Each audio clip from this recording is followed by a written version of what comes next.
You are about to enter a land of contrast, as exemplified here by the sharp silhouette of the Joshua tree against the soft background of an evening sky.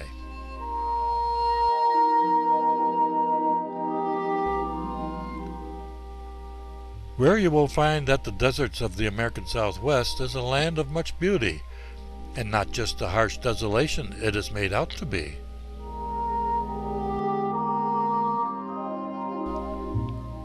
We shall start this tour in the far western area of this desert. Here again is that contrast that you will see so much, for we are facing the cool, lofty, snow-capped mountains of the highest point of the country, other than Alaska, Mount Whitney.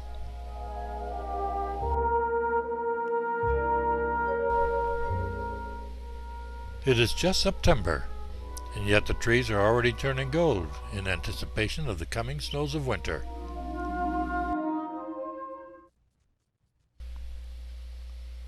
Just 100 miles from that point, we are at a place that never sees winter.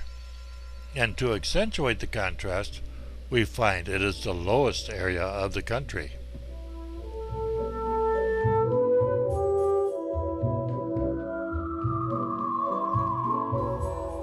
To the weary and unwary traveler, this could seem to be a welcome relief of refreshment, until the first swallow. Then thirst is doubled, and if the traveler is not well prepared, death can be a step closer.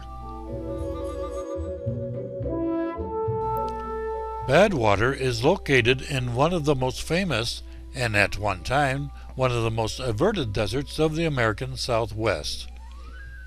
And there is no need for aversion to this land, for if you come with the right equipment and at the right time of the year, this can be a land of pure enchantment.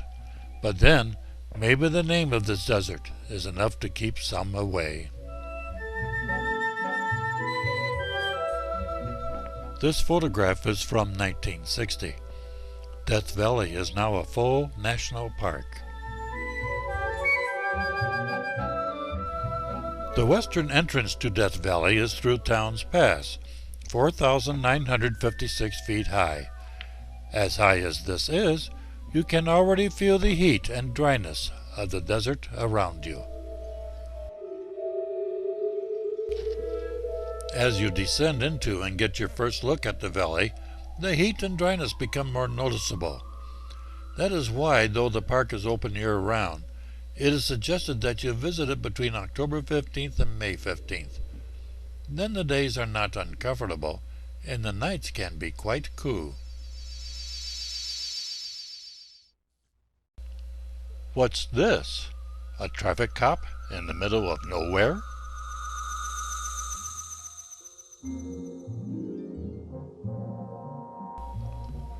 Actually, he is one of the rangers patrolling the park, and in this case is directing traffic around this group, about to start on an auto caravan of Dante's View.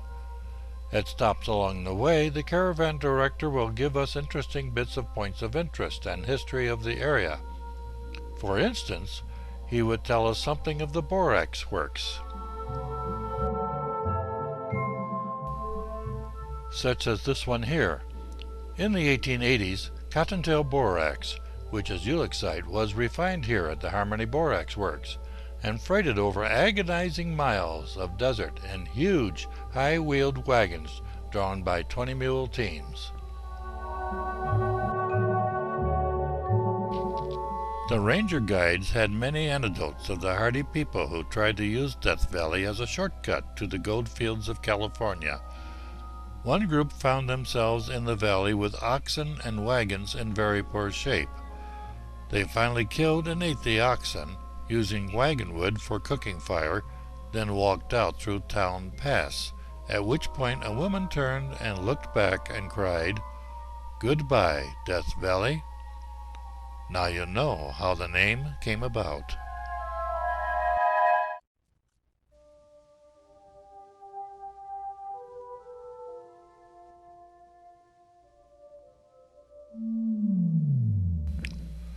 A number of ghost towns are found in and around Death Valley as the borax mines flourished. Some were full-blown cities with all the amenities, saloons and churches included, but are now just bits and pieces of the past. The importance of leaving these relics untouched, no taking of souvenirs, can't be overstated today.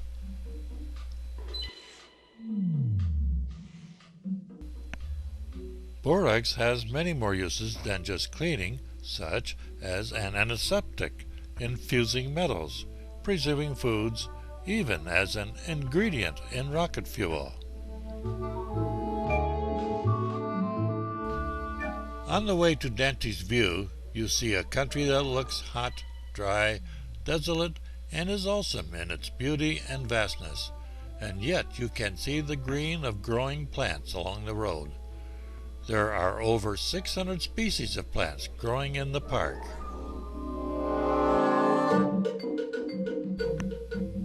Dante's View. Here you can see a little of the vastness of the desert.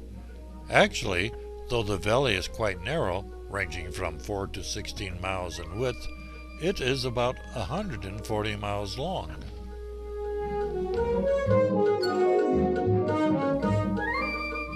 Down in the lower left, you can see the Badwater region.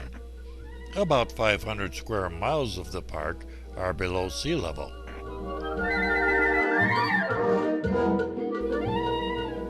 On the way down from Dante's, we stop at Zabriskie Point to view some striking Badland topography.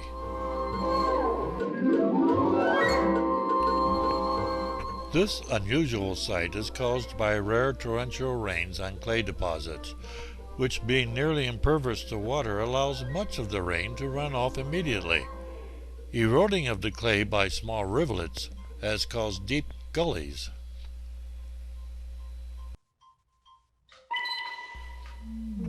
The more resistant layers of gravel and lava are eroded less rapidly and stand out prominently as ridges and layers of contrasting colors.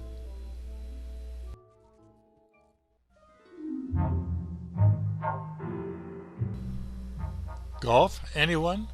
This, at one time, was one vast saltwater lake. The salt probably cracked into irregular blocks during the drying process.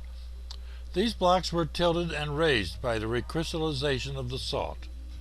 Wind-driven rain eroded these into sharp peaks and pinnacles. Now, intermittent salt and water-bearing gravels are more than 1,000 feet thick here in the Devil's Golf Course. Though these ridges and pinnacles are only a few feet high, the roughness is extreme, presenting a barrier to man and beast.